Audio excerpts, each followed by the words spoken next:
West Coast Cookbook and Speakeasy with Chef Justice Putnam. Netrootsradio.com.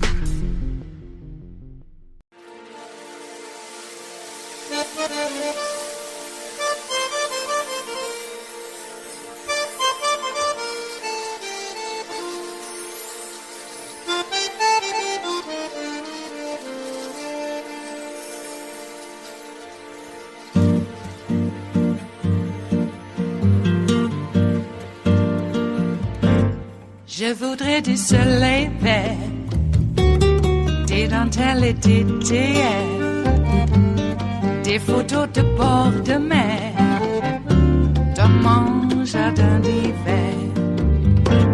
Je voudrais de la lumière, comme en Nouvelle-Angleterre. Je veux changer d'atmosphère, dans mon jardin d'hiver. Ma fleur sous la pluie de novembre, tes mains qui courent, je n'en peux plus de t'attendre. Les années passent, il est long, là je tombe. Nul ne peut nous entendre. Je voudrais du Fred Astaire, revoir un latte. Good evening from New York. I'm Chris Hayes. Well, it looks like it is really actually happening. The most shockingly aggressive rescue bill of my lifetime is now very likely to be signed into law. Saturday, after an all-night session, Senate Democrats passed the $1.9 trillion COVID relief package in a strict party line vote. Democrats all voted yes, Republicans all voted no. Because senators made some changes to the bill, it now has to go back to the Democratic-controlled House, which is expected to pass the identical Senate version this week, possibly as early as tomorrow. So the bill will then go to the President Biden, for his signature. Now, take a step back. We're in the early part of March, right? We're not at the 100-day marker yet. This is an incredible victory for both the country, the Biden administration, the Democratic Party, which held together amid unified opposition from congressional Republicans. They didn't get a vote in either house. They tried to break the party apart, that's what Republicans did, by forcing tough votes on amendments and arguing against the bill in public. But in the end, it didn't work. Democrats won. And as a result, a lot of people's lives are going to get better. By passing this plan, we would have delivered real, tangible results for the American people and their families. They'll be able to see and know and feel the change in their own lives. There is a lot in this bill, including, for starters, $350 billion for state and local governments, that some of whom have been really hobbled by the pandemic with their tax revenue and added expenses. There's $130 billion for K-12 schools, $25 billion in relief for hard-hit restaurants. That's part of the bill that we've been focused on here on this program for months now. There's tens of billions for COVID testing, which, by the way, is still important, still vital, even as we vaccinate. There's also a ton of money for vaccine distribution, other measures to fight and suppress the virus. And then that's the sort of programmatic money, right? Then there's the money that's just going to go directly to Americans, struggling Americans. That includes an extension of the $300 weekly federal unemployment payment bonus, right? That gets paid above what you would normally make for unemployment. There's also a tax break on unemployment benefits, so people do not get some shocking surprise tax bill, which is key. $1,400 stimulus checks for low and middle income Americans, coupled with an additional $1,400 checks for their adult dependents and children, and a child tax credit of either $3,000 or $3,600 per child, depending on the child's age. The child tax credit alone, just to be clear, this is for 1 year, okay, could benefit as many as 83 million children in this country. Here's the impact. Taken all together, this plan is going to make it possible to cut child poverty in half. Let me say it again. It's significant, historic. We'll cut child poverty in half. Advances like this piece of legislation, they don't come along very often. And not only is it going to impact child poverty, I mean, just let's look at the $1,400 check, right? That's on top of the $600 that was passed in the last relief package. So let's say you are a married couple, makes less than $150,000 per year. You got 2 kids along with an adult dependent, say a child in college or a disabled adult who lives with you. You're looking at $7,000 in direct payments from the government, $1,400 for each person in the family. I mean, that's a real game changer after the year that all of us have had. The White House says many Americans will get that money by the end of this month. So, how did we get here, right? I mean, one thing that strikes me as I look at this, right? Both parties have tons of corporate donors. There's K Street lobbyists on both sides working over Congress. There are ways in which both Republicans and Democrats are both overly influenced by big money, by corporate interests, by the rich, right?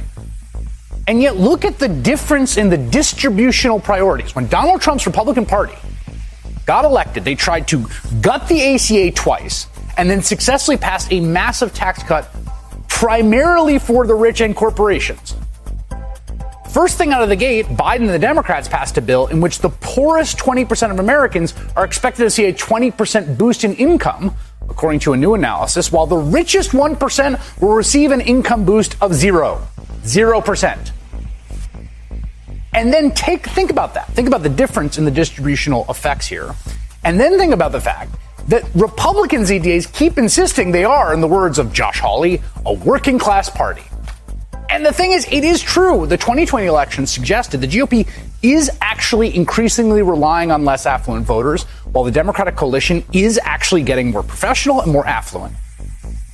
But the Republican rhetoric around standing for the working class is just not reflected in policy. I think that's why Republicans would rather talk about Dr. Seuss, how to stoke culture wars, because they don't particularly seem to actually have a policy agenda to help the working class. Republicans would rather inflame resentments in hopes of increasing their power. When I was elected, I said we were going to get the government out of the business of battling on Twitter and back in the business of delivering for the American people, of making a difference in their lives, giving everyone a chance, a fighting chance, of showing the American people that their government can work for them. And passing the American Rescue Plan will do that. There is a notion, right, that the two parties are increasingly hopelessly polarized. Each side is retreated to its corner. And while that's partly true, it's not the whole truth, right? Because what's happening is not symmetrical. It's true, not a single Republican has backed the new COVID relief bill. But just think back over the past year. When Donald Trump, the Republican president, was president, and the economy cratered and Republicans were essentially forced to pass stimulus bills, Democrats backed that legislation.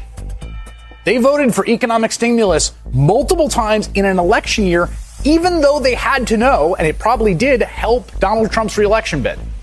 Even though Donald Trump literally put his name on the checks. I mean, Democrats, I guess if they wanted to play hardball, right? If they were psychos back in the spring, and they thought, look, you know, the better the economy's doing, the better Donald Trump's going to do in re-election, they could have refused to back the stimulus when Trump was president. They could have acted the way Republicans are acting now. But for a bunch of different, complicated, fascinating reasons, Democratic politicians really are committed to the project of using government as a means of helping people that are struggling. The proof is in the pudding in this bill. And Republicans, well, let's just say they're making a very different calculation. It is Tuesday, the 9th of March of 2021, and you are in West Coast Cookbook and Speakeasy. I am your chef de cuisine, Justice Putnam. Gunnar the English Bulldog is our snoozing sous chef. And our daily special is Tarrytown Chowder Tuesdays, a small scant dash. A mere pinch of hot smoked Hungarian paprika will make all the difference in the world, and it always has, and it always will. Hey, we have a COVID relief bill. It seems that some folks are going to be getting the help that they need. Now, there were compromises made, but one thing that we can look forward to is that there are some legislative fixes to be had, including the 15-hour minimum wage, and that is still in the works. And there's a break in the ice. It looks like Manchin, I don't know. I mean, every little bit that we want to hold on to, well, we will. But Manchin did express maybe lightening up on his opposition to getting rid of the filibuster. Now, I've always had the idea that if we were to have the filibuster, come on, it's got to be a Mr. Smith goes to Washington deal where they got to stand up there for 80 damn hours and they can't leave, and somebody's got to bring a bucket so they can pee in it. And that's how they did it back then, because I don't know if they were willing to put in a catheter, but there have been back not very long ago when people actually had to talk during a filibuster. There were some medical tubes applied or inserted, depending on how you look at it, so that they could continue doing their talking without having to leave, for the bathroom break, because you can't have a break. All right. So Manchin did express that he would probably go for that again, maybe. And so that's a little bit. We're moving them a little bit, and that says something to the power of Joe Biden's, his prowess. He didn't spend all that time in the Senate not getting anything done. Now, there are some people in government right now who all they want to do is, have their little selfie stick walking around the Capitol talking about how they're going to threaten Nancy Pelosi with physical violence unless she does what they want. So those people aren't really introducing any bills that would go through legislative muster. No, but they're there to, I guess, deconstruct the administrative state. That's what they were elected for. Well, so we have the good news of the COVID relief bill, but then we have the bad news of all that voter suppression from all of those Republican legislators in all 43 states. 43 states have decided that they have to make sure that we never vote again. And especially those people. Every single election standard that the Republicans set even decades ago, now that it is being used in good use by those people, they have to change all of that. And why? Because they have to have election integrity. And why do they have to have election integrity? Since they were the ones that lied about the election, did everything they could to make sure that the election didn't happen, and yet more people came out to vote. The reason they say is that their constituents don't believe the election. Why? Is because all those people voted? How is it that those people voted? And you're then going to tell me that the GOP is not a racist party. They are a party of white supremacists. The reason Donald Trump got elected by the numbers that he did is, testimony to how much racism there actually is in the United States. Oh, I know there's a lot of people that would say, I never go out and use the N-word, but you think it, obviously. Why else would you be upset if those people are voting? Yeah, we need to reckon with what our racism is, and I'll just keep putting it out there, all right? You got Papa John saying, I'm not a racist anymore. I had 20 months of getting rid of the N-word from my vocabulary. I didn't know it was going to be so hard. If you have to work at getting the N-word out of your vocabulary, you're a racist. By definition, buddy. But part of the recognition of that and having a softer heart, shall we say, is being anti-racist. No one can step into the circle of, I'm not a racist. You're either a racist or you're anti-racist. There's no, I don't have racism in my bone. And then when you say, I don't see color, I got to tell you, that's pretty racist. All right. Now, not you out there in West Coast Cookbook and Speakeasy land, but I'm speaking rhetorically, okay? Because those people who insist that those people can't vote, well, maybe we should make sure that the Republicans might have their vote suppressed, see how they like it. And trust me, as soon as some white supremacist is prevented from voting, we're going to go back to mail-in ballots, no questions asked, automatic registration at the DMV, all the things that promote a functioning democracy. They'll want to have that when their vote is suppressed. And how do we do that? I don't know. Gerrymandering, making them guess how many, we can't do jawbreakers in a jar now. That's culturally out of there. But we could think of something rather obscure for the know-nothing crowd to know nothing about, because the whole idea of suppressing the vote is asking a question they can't answer. Isn't that how it is? And make them bring in photo ID, and as soon as they bring in photo ID, you go, that doesn't look like you. You can vote provisionally, and then throw all the provisional ballots out. See how they like it. Now, I know that I probably would get in trouble for promoting that sort of thing by being sarcastic. We want more people to vote. They don't want any kind of democracy whatsoever. And I've always maintained that at the end, when they're really backed into a wall and their numbers have dwindled, they will be even more toxic and they become even more dangerous. And I think we're in the toxic, dangerous stage right now, even though their numbers in raw numbers is quite large still. But we're working on it. Because, look, Joe has, 63% approval ratings, job approval, just across the board. He's up there around 60% about everything.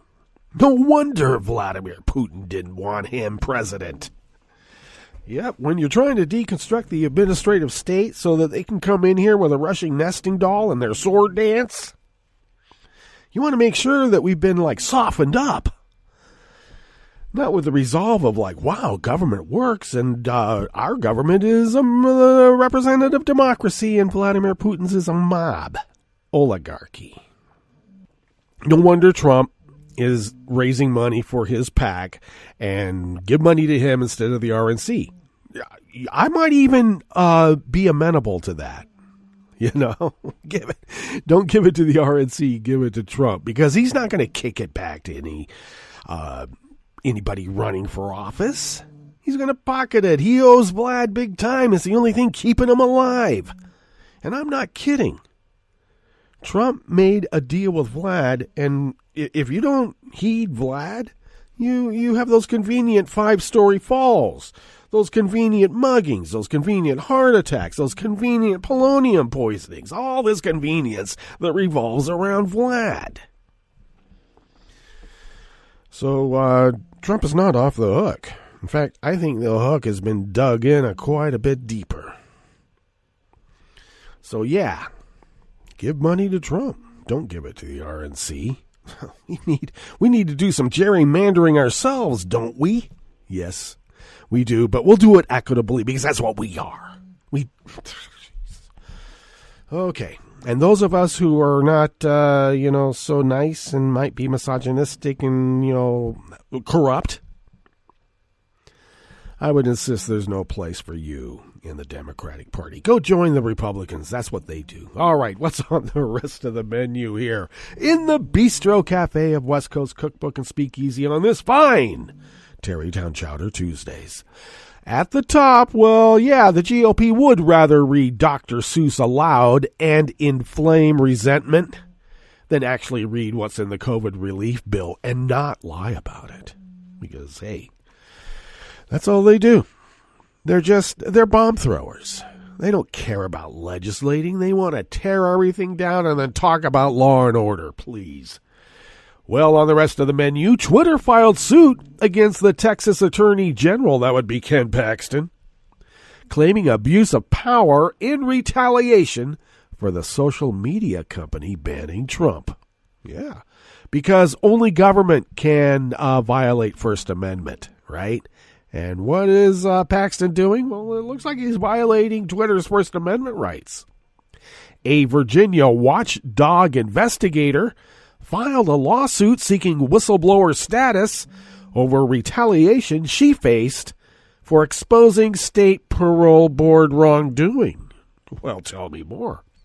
And a federal judge in Pennsylvania tossed a lawsuit that challenged race-norming dementia tests for NFL players that makes it harder for black athletes to qualify for medical monetary awards. And what is race-norming? Well, that's the belief that, well, black people already have a damaged brain, so you can't really tell if the brain's been damaged by bashing it against each other for a couple of decades. Yeah, that's what they're saying. There's no racism in America? Huh. After the break, we move to the chef's table, where a Brazilian Supreme Court justice annulled all of leftist former President Lula's convictions, enabling him for a 2022 run. Bolsonaro's not going to like that. And representatives of 30 nations are meeting to protect the Indian Ocean's depleting tuna fishery. All that and more on West Coast Cookbook and Speakeasy. Bon appetit.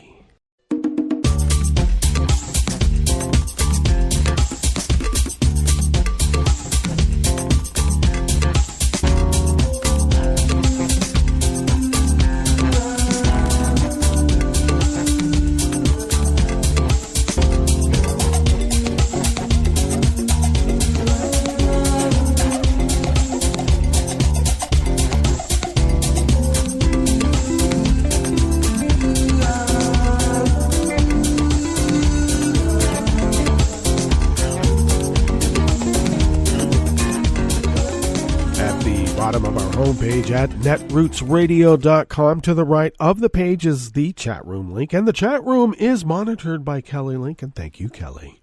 To the left of the chat room link, at the bottom, well, near the bottom of our homepage at netrootsradio.com is the link to our Patreon page. And if you could afford an espresso-type coffee drink and send those funds to us once a month and become a recurring Patreon of Netroots Radio, those funds get pooled with others and our own, I should add. And with that, we then pay our bills, get the needed machinery and software that is needed, because guess what? In a couple of days, we celebrate our 10th anniversary of, Resistance Radio, 24/7, 365 Resistance Radio. Are we hard workers? Well, we're working hard to make sure that our democracy continues, because this great experiment, I don't know, it's like an experiment that you have to keep experimenting with, and we want it to succeed. We're not going to break the tube, all right? We're not going to do it.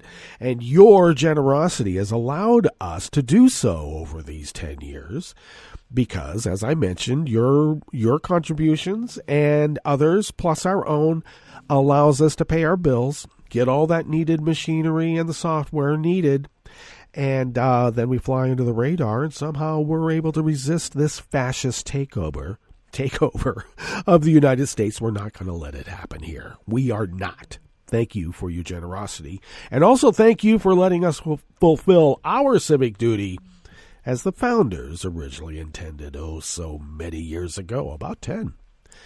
If you would like to follow Netroots Radio on Twitter, it's so simple. Do so at Netroots Radio. Tom takes care of that and a lot more. He and Kelly are pretty darn hard workers. Thank you. Thank you. Thank you. Follow me on Twitter at Justice Putnam. Now, I post the show notes and links diary on Daily Codes about 10 minutes before showtime. I get that linked up on Twitter so that people can actually see the source materials, because that is pretty darn important in what we do here. Though we try to interject some humor, there's some actual pathos in the actual journalism that might not get conveyed with all this jocular clowning around. Yeah, I wanted to be a great poet, not a clown, but I guess when your calling is a clown, that's what you do, poetically. So, yes, check out the show notes and links diary that I post on Twitter and other social media platforms, and you know who they are. Follow the show on Twitter at Cookbook West, and pick up podcasts by way of Spreaker, Stitcher, TuneIn, iHeart, YouTube, iTunes, and wherever podcasts can be found. They're everywhere, indeed. All right, let's get into this first offering here in the Bistro Cafe. It's about Ken Paxton. God, I don't know. There's just something about this guy that I don't trust. Never have. And there's a reason for it, because he comes with some baggage. But he's in law enforcement, so I guess it makes it okay. This is also an offering that comes out of the Associated Press by Jake Bleberg and Barbara Otuti. Twitter has filed a lawsuit against Texas Attorney General Ken Paxton, claiming the Republican used his office to retaliate against it for banning the account of former President Donald Trump following the riot at the U.S. Capitol. I call it an insurrection. Days after the deadly January insurrection, oh, there we go. Okay, they're just going to get it all in. Paxton announced an investigation into Twitter and 4 other major technology companies for what he called the seemingly coordinated deplatforming of the president. Let's remind ourselves how it worked in Nazi Germany with the enabling acts, okay? You had a lot of burgermeisters around that country saying, hey, you said something bad about Adolf, and you know what's going to happen to you. Yeah, a night of the long knives. And it happened. It did. Okay, the Attorney General's office demanded that the companies produce a variety of records related to their content moderation policies and troves of internal communications. Twitter responded on Monday yesterday with a federal lawsuit alleging Paxton is seeking to punish it for taking Trump's account offline, a decision the social media company says is protected free speech. It asks a judge to declare the decision to be under the ambit of the First Amendment and to, in essence, halt Paxton's investigation. Paxton made clear that he will use the full weight of his office, including his expansive investigatory powers, to retaliate against Twitter for having made editorial decisions with which he disagrees. Lawyers for the company wrote in the suit filed in a Northern California court. Spokespersons for Paxton's office did not immediately respond to a request for comment Monday evening because they still haven't responded to comment about all of his security fraud. Twitter's counterpunch comes as states, in addition to federal lawmakers and governments outside the U.S., are cracking down on tech companies they see as having amassed too much power in the past decade. This includes antitrust and anti-monopoly regulation, internet privacy laws, as well as attempts to regulate how platforms like Twitter, Facebook, and others moderate their site. Now remember, only government can infringe upon free speech, and when they infringe upon the free speech of private citizens and companies, that was supposed to be unconstitutional, but I guess they're going to have some sort of regulatory workaround. In December, Paxton led 10 Republican attorneys general in suing Google for allegedly running an illegal digital advertising monopoly in cahoots with Facebook. GOP politicians in roughly 24 states have also introduced bills that would allow for civil lawsuits against platforms for what they call the censorship of posts. Almost always this means what they view as censorship of conservative or Christian religious viewpoints because, I got to tell you, say anything bad about Trump just even a few months ago and you would be suspended by Facebook for harassment. After they threaten your lives with guns, pictures of guns. Yeah. Now, while there is no evidence that tech companies are biased against conservatives, because I would say all, and by and large, they're in cahoots with them. But hey, that's just me. The narrative has been popular with Republicans since before Trump was elected and only grew louder throughout his term.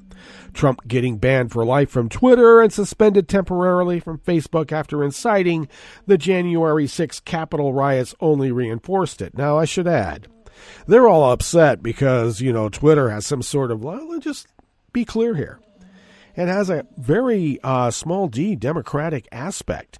I mean, it exists because of people.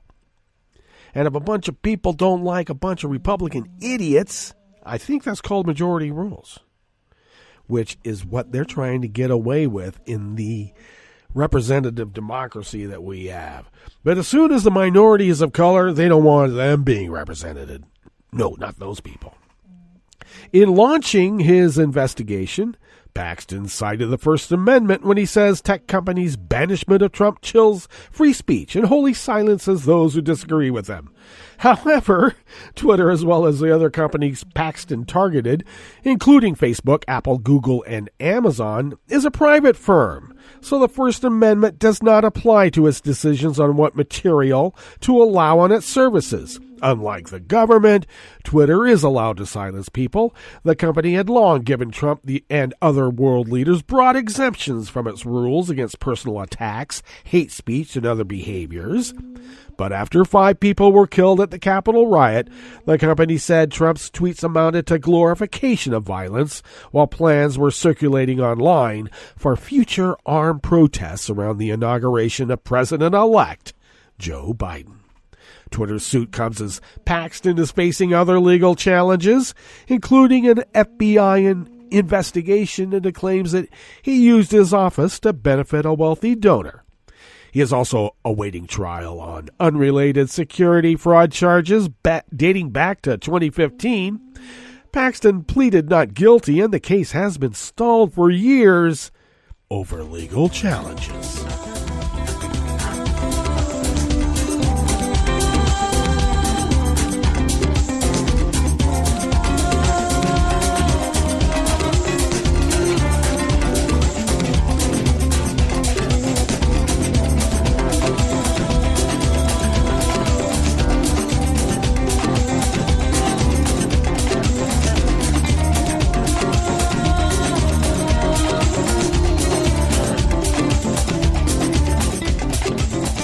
Denise Lavoie and Sarah Rankin of the Associated Press bring us this next offering here in the Bistro Cafe of West Coast Cookbook and Speakeasy.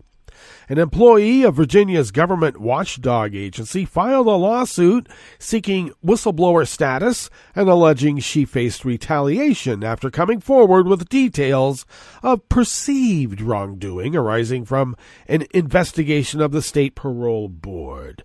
Jennifer Moschetti, an investigator with the Office of the State Inspector General who was tasked with looking into complaints about the board, says in her lawsuit that she was put on disciplinary leave on Friday last, and she filed this suit yesterday, Monday.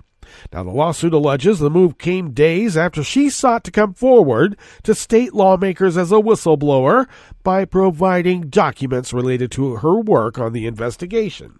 Moschetti alleges that her boss, Michael Westfall, suspended her in an effort to insulate his own position as State Inspector General. A spokesman for Westfall's office declined comment, don't they always? The lawsuit is the latest development in a controversy that's been simmering for nearly a year. Westfall's office has been investigating the parole board since last spring, when prosecutors and victims' families across the state began raising concerns about the handling of a number of high-profile cases.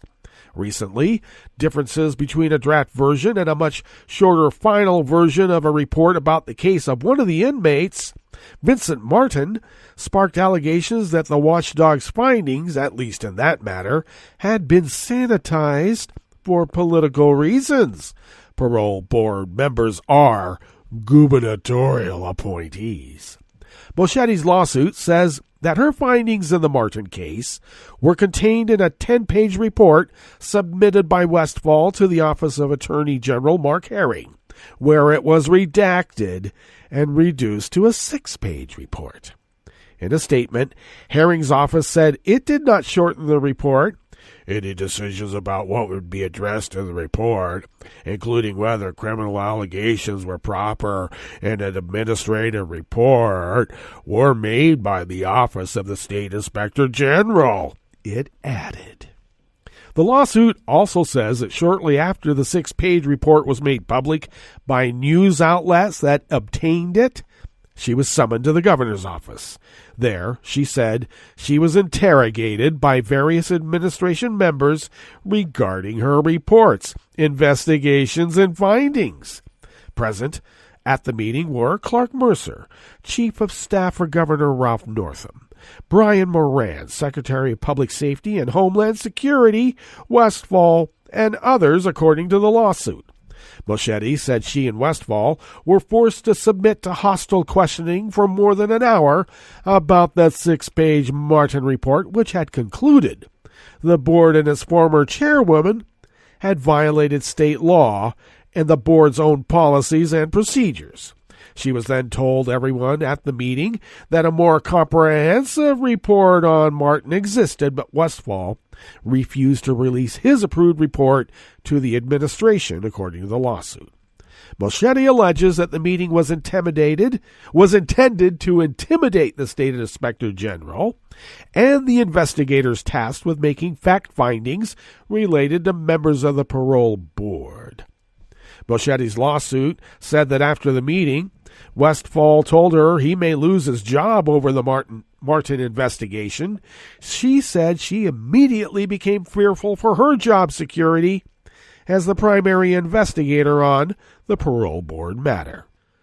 Nonetheless, the investigation continued. Moschetti alleges that she submitted additional reports to Westfall about misconduct at the board, but those reports have not been released to the governor's office. And the AP reported Friday that it obtained draft reports dated from December and January detailing new findings of errors made by the board. A spokeswoman for Westfall's office declined comment about the reports or why the findings have not yet been present. Moschetti also says in her lawsuit that during her investigation, she was contacted by unnamed federal law enforcement agency and asked to cooperate in a federal investigation involving the circumstances of the Virginia Parole Board. The lawsuit did not elaborate. An FBI spokeswoman said she could not comment.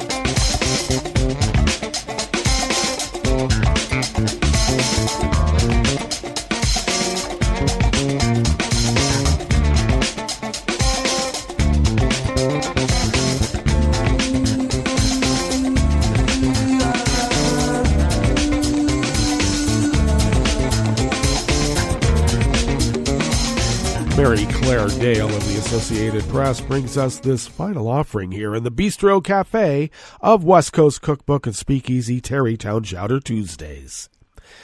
A federal judge yesterday, Monday, dismissed a lawsuit that challenged race norming in dementia tests for retired NFL players, a practice that some say makes it harder for black athletes to qualify for awards that average more than $500,000.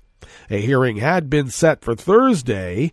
The judge instead ordered the NFL and the lead lawyer in the overall $1 billion settlement to resolve the issue through mediation. That process would appear to exclude the black players who sued. Feature, not a bug.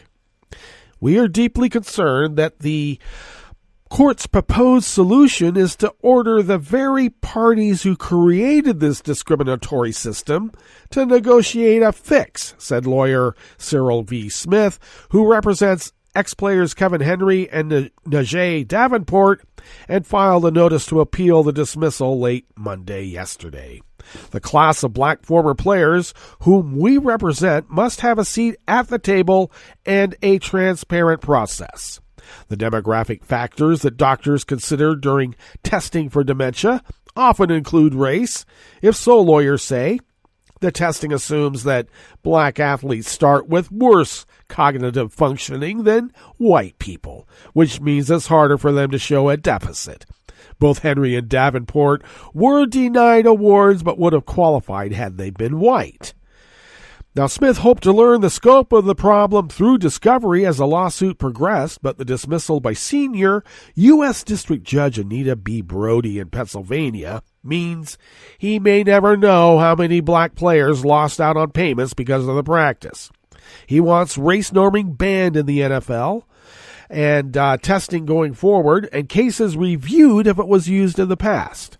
The award so far averaged more than $700,000 for the 203 ex-players diagnosed with moderate dementia, and more than $500,000 for the 365 diagnosed with earlier stage dementia. Christopher Seeger, the lead lawyer for the more than 20,000 NFL retirees covered by the settlement, said the practice is not mandated under the deal, but is left to the discretion of the testing physicians. We have also opposed appeals filed by the NFL, supporting NFL former players and physicians who found the application of such adjustments were inappropriate. Henry, who played for the Pittsburgh Steelers from 1993 to 2000, said his claim was denied, although he suffers from headaches, depression, and memory loss that leave him unable to hold a job. Davenport, who played for the Steelers, Green Bay Packers, and Indianapolis Colts from 2002 to 2008, said he suffered more than 10 concussions, including one that broke his eye socket and left him unconscious. He was approved for an award until the NFL appealed, asking that his test results be recalculated using racial norms. By that measurement, his claim failed. All right, let's get to our break, and when we get back from that break, we will go through weather from around the world, and we will finish up with the stories that we've curated for you today. You are listening to West Coast Cookbook Speakeasy, and we will be right back. You are listening to netrootsradio.com. Please hang up and try again.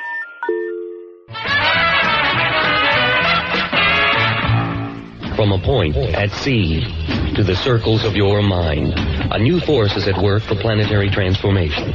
New radio for a new Earth.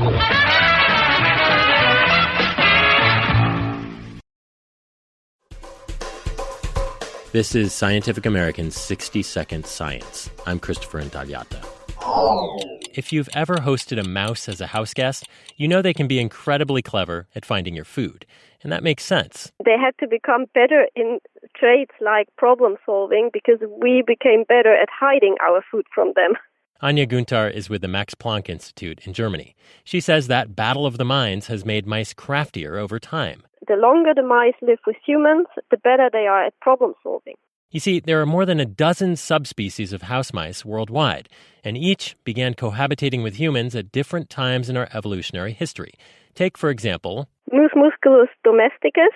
It began raiding human pantries around 12,000 years ago. Mus musculus musculus.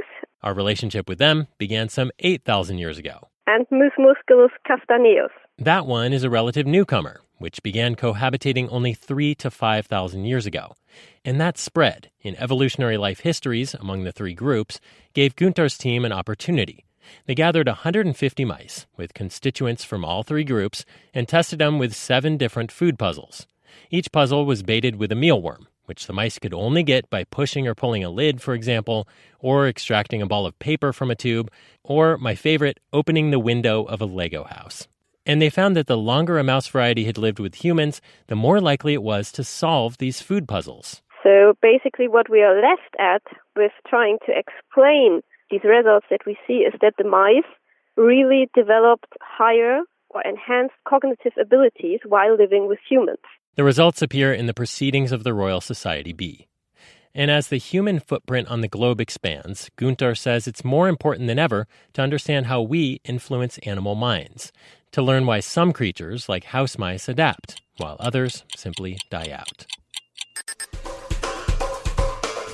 Thanks for listening. For Scientific American's 60-Second Science, I'm Christopher Intagliata. This program is presented by the Centers for Disease Control and Prevention. As the days get longer and the weather warms, people of all ages will start to spring into action. Spring is a great time to breathe fresh air, stretch your arms and legs, and get physically active outdoors.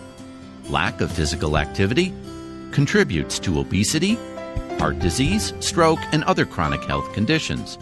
Fortunately, many communities are making it easier and safer to be physically active.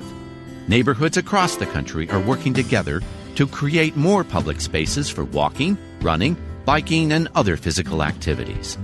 Adults should get at least 150 minutes of physical activity each week, and children should get 60 minutes a day. If you find it hard to walk to a local recreation center, park, or playground, learn how to make your neighborhood a place that makes healthy living easier. Visit makinghealtheasier.org for information about ways communities can change to get more people outside and moving. For the most accurate health information, visit www.cdc.gov or call 1-800-CDC-INFO. I'm probably okay to have one more drink before I drive home. I'm probably okay. I open the window to stay alert. Probably okay. I just popped some gum in my mouth. Step out of the car, please. I probably made a mistake. Probably okay isn't okay when it comes to drinking and driving. If you see a warning sign, stop and call a cab, a car, or a friend. Buzzed driving is drunk driving. A message brought to you by NHTSA and the Ad Council. Hi, it's Tom. Could we humbly suggest your donation to netrootsradio.com? All we've got to run this 24-hour powerhouse of progressive resistance radio is what comes out of our own wallets. And you are our biggest donor. And it doesn't take much, $3, $5. Just go to the bottom of our netrootsradio.com page and hit our secure donate button. Heck, you can even make a recurring contribution. So donate what you'd like at the bottom of our netrootsradio.com's homepage. Because you are our biggest donor. netrootsradio.com. Together, we are Resistance Radio.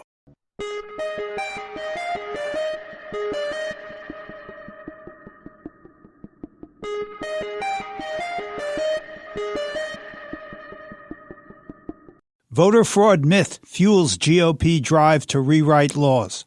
I'm Bill Newman, and this is the Civil Liberties Minute, and that was a recent New York Times headline for the story widely reported. The Republicans countrywide are mounting extraordinary efforts to legislate voter suppression. Last November, there was record voter turnout across the United States and no fraud. Nevertheless, state legislatures across the country are pushing to enact laws that will make it much more difficult to vote by eliminating no-excuse absentee ballots and otherwise constructing numerous other obstacles to absentee voting, by minimizing early voting days and reducing the number of hours polls are open on Election Day, creating long lines, and effectively eliminating voting places in neighborhoods of color, and by closing popular voting places like college campuses and voting centers, and by ending automatic voter registration at motor vehicle offices, and by curtailing early voting on Sundays when many African Americans vote after church. The racism is palpable. The justification for this overt voter suppression is the big lie that the 2020 election somehow was stolen from Donald Trump, the remedy for which is to ensure that certain people, particularly people of color and other marginalized communities, don't vote again. The consequences of a successful legislative push for voter suppression would be dire. As a Democratic state senator in Iowa summarized, on this path, we're not going to have a working democracy. The Civil Liberties Minute is made possible by the ACLU because freedom can't protect itself. I'm Rick Smith, and this is Labor History in 2.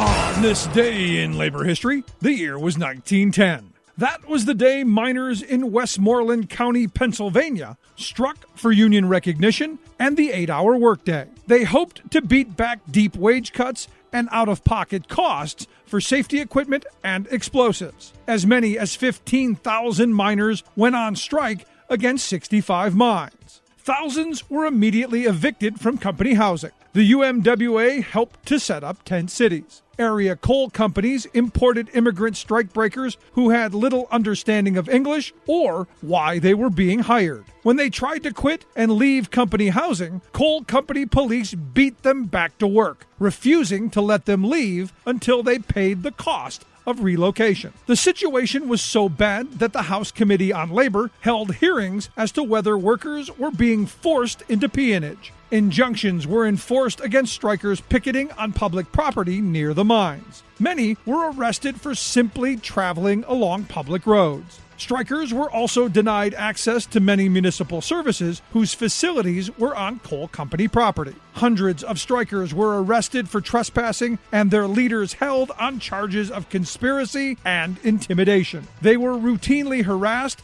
beaten, and fired upon by sheriff's deputies, state troops, and the coal and iron police. Over the course of the strike, more than a dozen strikers and their family members were killed at the hands of security and police forces.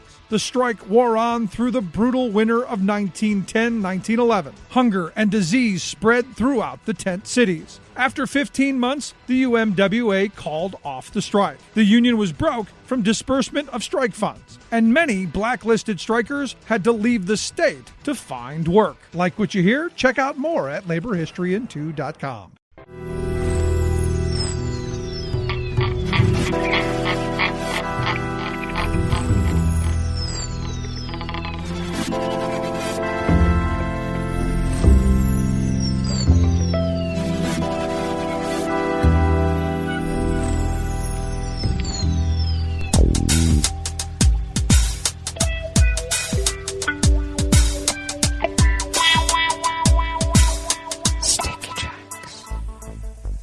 Thank you for accompanying us here to the chef's table at West Coast Cookbook and Speakeasy, Tarrytown Chowder Tuesdays. We always begin weather from around the world along the banks of the Rogue River in the Rogue River Valley of Southern Oregon, on the west coast of the continental United States of America, where it is currently 35 degrees Fahrenheit, expecting to be only in the mid-40s, and maybe even cooler than that. Snow showers scattered across the area will change to light rain as the day wears on. Supposed to get a piling of snow of about an inch, and then it looks like something a little bit more than a tenth of an inch in rain for the rest of the day. Mostly cloudy tonight. Winds will be out of the south-southwest at 5 to 10 miles per hour, and mostly cloudy tonight with a small chance of rain. Winds will be light and variable.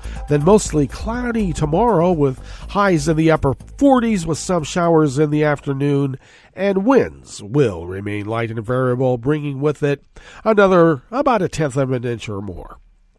Confirmed cases of coronavirus in Jackson County in southern Oregon, the southern part of Oregon, now stands at 8,604 with 118 deceased. Pollen is rated as none in Rogue River proper. The air quality index for the region is 31 parts per million, and the daytime UV index is moderate, pegged again at 3. Barometric pressure is falling at 30.02 inches. Visibility is at 6 miles, and relative humidity is at 95%. Weather from around the world is brought to you by a crowd of crowdsourced weather stations that a crowd crowdsources from around the world. London is 56 and fair. Paris is 54 and partly cloudy. Rome is 51 and mostly cloudy. Kyiv is 26 and mostly cloudy. Kabul is 52 and also mostly cloudy. Hong Kong is 63 and clear. Tokyo is 50 and partly cloudy. Sydney, Australia is 71 and mostly cloudy. San Francisco, California is 47 degrees and mostly cloudy. And New York is 55 degrees Fahrenheit and sunny.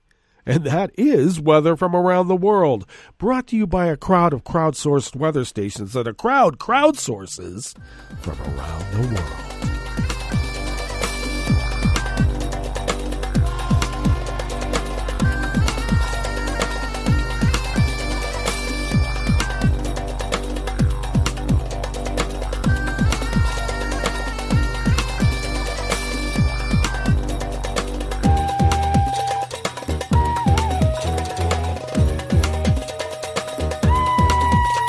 Mauricio Savarez and David Biller of the Associated Press brings us this first amuse-bouche here at the chef's table at West Coast Cookbook and Speakeasy.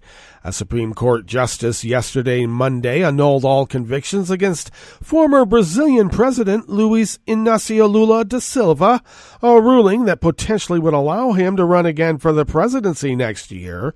The decision also laid bare the country's political divisions, with leftists celebrating the 75-year-old leader's return to the political arena, as conservatives said the rulings were tantamount to impunity. Decision by Justice Louise Edson Fachin drew no conclusions about the mammoth car wash investigation centered on state-run giant Petrobras, from which the De Silva probes emerged. It said instead the federal court in the southern city of Curitiba, which convicted De Silva twice of corruption and money laundering, did not have jurisdiction to put the leftist leader on trial. Fachin said the cases will be sent to the federal court of Brazil's federal district, where they can begin anew. But Delton Dallagnol, who prosecuted De Silva as head of the car wash task force, said that the ruling may end the case against the former president altogether because the statute of limitations may have run out. De Silva still faces other prosecutions in Brasilia, but those are far from any final decision. De Silva's lawyers issued a statement welcoming the decision, saying it was aligned with everything we have said for more than 5 years in these suits, but Brazilian media reported that the country's prosecutor general, Augusto Aras, an ally of conservative President Bolsonaro, is preparing to appeal the decision.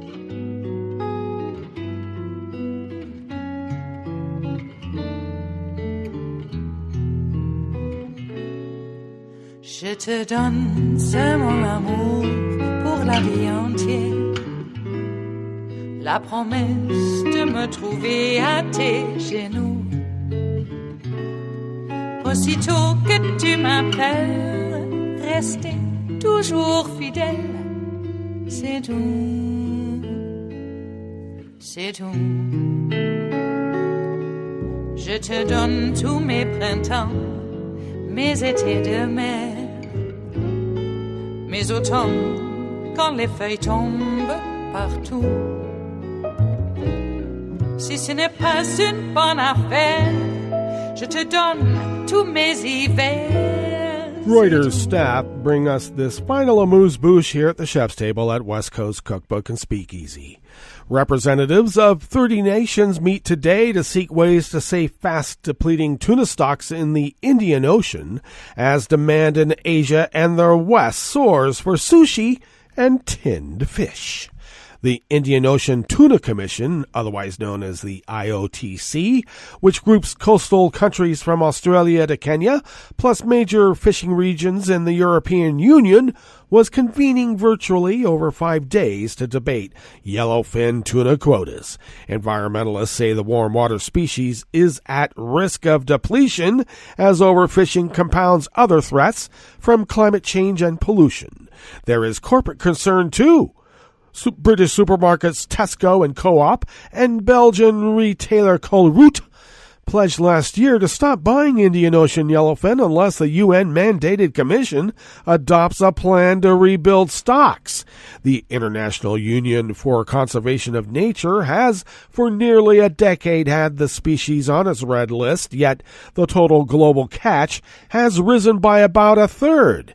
It estimates, the London-based Blue Marine Foundation said that it estimates that yellowfin tuna stocks could collapse, meaning they would go beyond the minimum size needed for recovery, and that would happen within the next 5 years if the catch is not cut. French and Spanish fishing fleets take the majority of the fish, using industrial methods such as purse seine with huge nets that often net juvenile yellowfin yet to begin reproducing. Well, that is not good. But it does bring us to the end of our broadcast period for the day. But you do know Netroots Radio will broadcast on, and we're going to meet up tomorrow for smothered Benedict Wednesdays. So do stay tuned to Netroots Radio all day and all night for all the breaking news as it breaks. And we'll meet up here tomorrow, right here in West Coast Cookbook and Speakeasy. Bon appetit.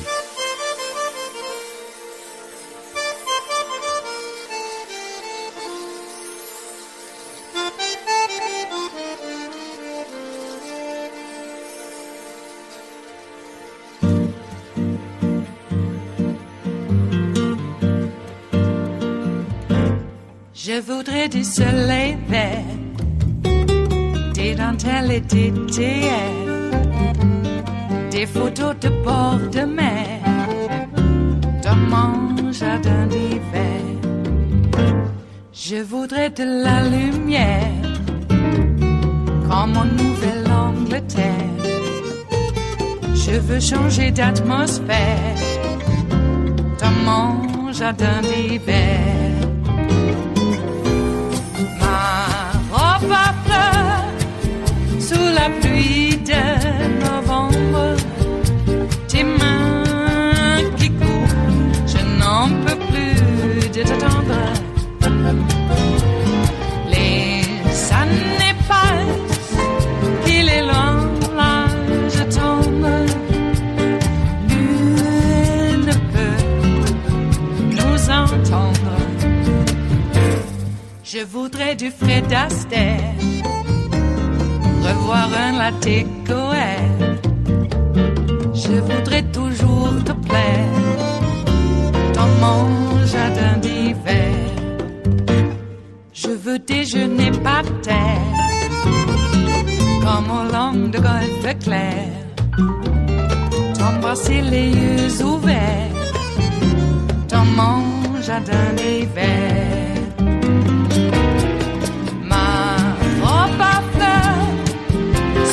Pluie de novembre, tes mains qui courent, je n'en peux plus de t'attendre. Les années passent, il est loin, là je tombe. Nul ne peut nous entendre. Ba-da-da-dum-di-da-dum. Ba-da-da-dum-di-da-dum. Ba-da-da-dum-di-da-dum. Dans mon jardin d'hiver. Ba-da-da-dum-di-da-dum. Ba-da-da-dum-di-da-dum. Ba-da-da-dum-di-da-dum. Dans mon jardin d'hiver. Dans mon jardin d'hiver. Dans mon jardin d'hiver.